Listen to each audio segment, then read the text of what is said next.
Now when Athaliah the mother of Ahaziah saw that her son was dead, she arose and destroyed all the royal family.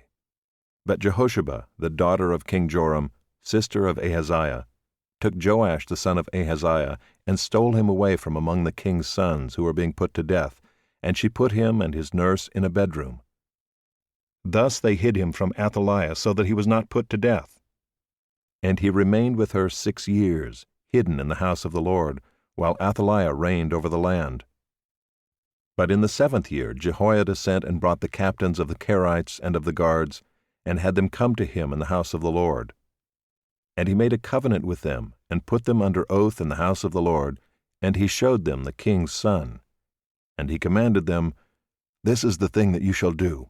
1/3 of you, those who come off duty on the Sabbath, and guard the king's house, another third being at the gate Sur, and a third at the gate behind the guards, shall guard the palace. And the 2 divisions of you, which come on duty in force on the Sabbath, and guard the house of the Lord on behalf of the king, shall surround the king, each with his weapons in his hand, and whoever approaches the ranks is to be put to death.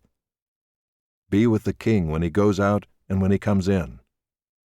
The captains did according to all that Jehoiada the priest commanded, and they each brought his men who were to go off duty on the Sabbath, with those who were to come on duty on the Sabbath, and came to Jehoiada the priest.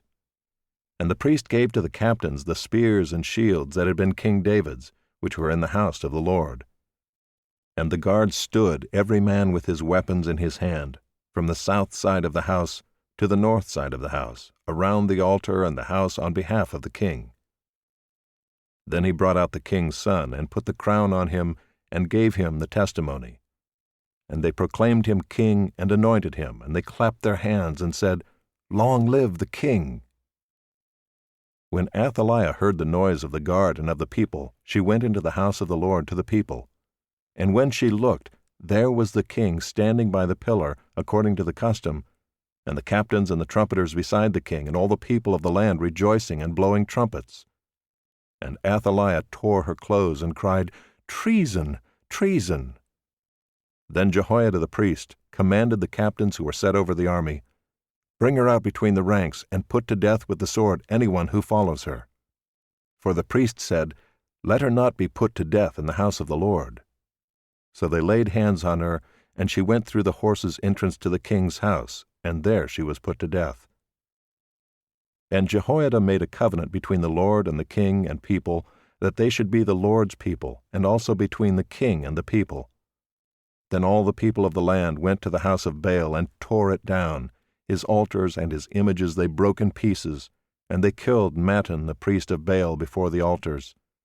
And the priest posted watchmen over the house of the Lord. And he took the captains, the Kerites, the guards, and all the people of the land, and they brought the king down from the house of the Lord, marching through the gate of the guards to the king's house. And he took his seat on the throne of the kings. So all the people of the land rejoiced, and the city was quiet after Athaliah had been put to death with the sword at the king's house. Jehoash was 7 years old when he began to reign.